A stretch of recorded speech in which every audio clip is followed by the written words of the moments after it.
After all this, is Kevin Durant staying in the Valley? It's a trending mini pod on PHNX Suns. As always, I'm Erik Ruby. Hit that like button, hit that subscribe button. 5-star reviews on audio go a long way in growing the show.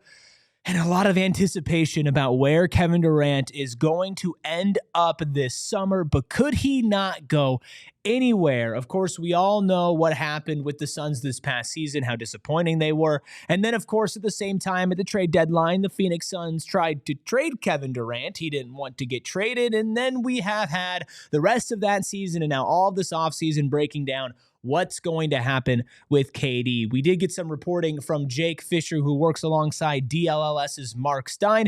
Jake Fischer said it's been widely anticipated that Durant, who turns 37 in September, will be back on the trade market this summer in the wake of the Suns' myriad of trade explorations involving number 35 leading up to February's in-season trade deadline. A return to the desert next season, though, has not been fully ruled out. Not yet.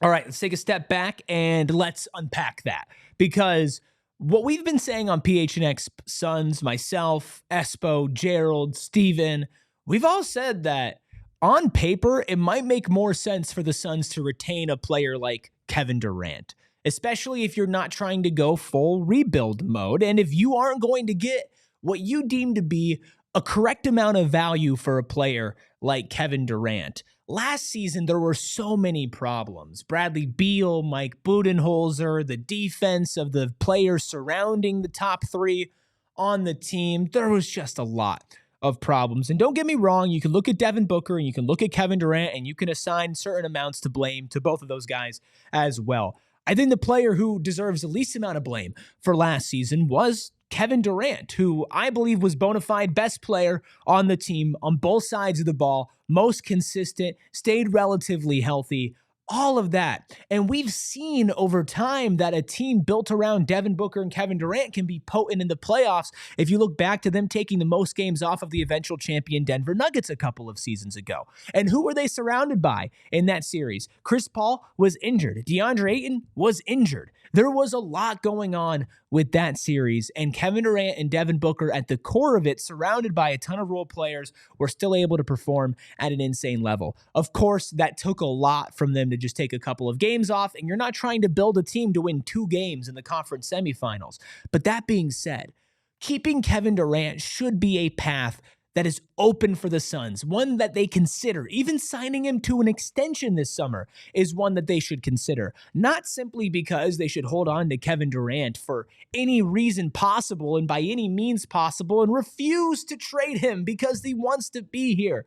I don't think Kevin Durant is going to throw a fit. I don't think he's not going to hoop. I don't think he's not going to fit in if you keep him in Phoenix, right? So that's one problem you don't have to worry about. 2, a reason why you might want to extend him is because if you do find somebody around next year's trade deadline who does want Kevin Durant after seeing what their team did last season, having him under contract for another year or 2 is going to up that trade value you're eventually able to get. If you trade Kevin Durant right now or at some point during the season without an extension, you're trading for a 1 year or a half a year rental, which puts down Kevin Durant's trade value incredibly. And another reason why you should hold on to him, if some things don't play out, is if Kevin Durant is not fetching the type of value that you think Kevin Durant should fetch.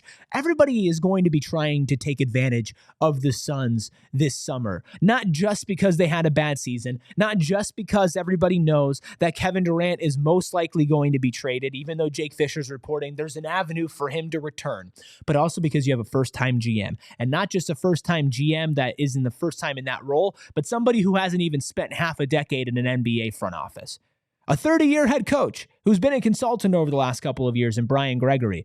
You're going to have people trying to take advantage of him, whether it's fair or not. They're going to think they can get one over on the Phoenix Suns. And if you are fielding all these offers, whether it's from Houston, whether it's from Memphis, from Boston, from New York, from Minnesota, from Orlando, from Milwaukee, whoever it is, they're going to try to lowball you. They're going to tell you that Kevin Durant is old. They're going to tell you that Kevin Durant doesn't want to be in Phoenix and that he's not under contract, so you should sell him for pennies on the dollar. Well, you also need to go out there and say, well, we might just keep him. We might just run it back because there's value there. We're going to play Ryan Dunn. We're going to play Oso Ighodaro. We're going to try to nail the picks that we have at the end of the first round and the middle of the second round in the NBA draft this upcoming summer to build around Devin Booker and Kevin Durant. We're going to do our best to get off of Bradley Beal because that's priority number one.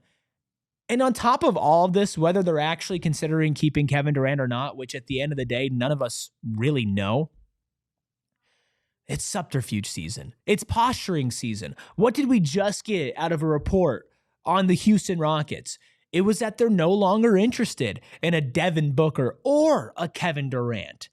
Why would those reports come out? You always have to think that. Why are these reports coming out? Not that they're not credible sources, not that they're being made up, but what agenda is being played here?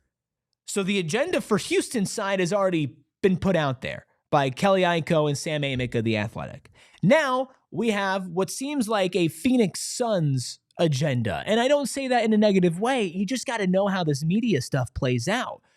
The Phoenix Suns agenda of, oh, y'all think we're backed into a corner? Y'all think we have nowhere to go? I'll let you know, we're perfectly comfortable keeping Kevin Durant. In fact, we might want to keep Kevin Durant because of just how good he is. And even though he's not in the middle of his prime, he's still one of the most effective basketball players on this planet. So that's fine. You don't want to give us the whole farm. Houston, you don't want to give us an entire package. Orlando, that's okay. We'll live with that. We're just going to keep him. Him and Devin Booker, they get along. They like each other. They can hoop together. What we'll do is we'll focus on the margins. We'll focus on the draft. We'll focus on hiring a head coach, which is number one in the order of operations right now. We'll focus on revamping free agency, and we'll focus on getting rid of Bradley Beal.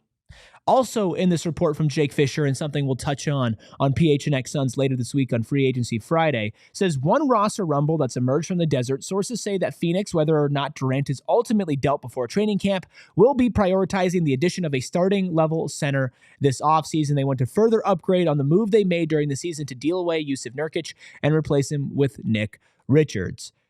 We all know that that's a position that the Suns need with or without Durant. If you're building around an offense that's completely Devin Booker oriented and he has the ball in his hand, you need a nice rim running center or a center that can at least take away some gravity from Book. If you have Book and KD, somebody who can hang out in the dunker spot, somebody who can maybe hit a mid-ranger, or God forbid a center that can actually hit a three-pointer, will help unlock those two for whatever the new head coach might want to do with them so much. No matter what, we know that everything's on the table this summer, but what do you think? Was this posturing from the Phoenix Suns? Is this subterfuge? Is this a smokescreen?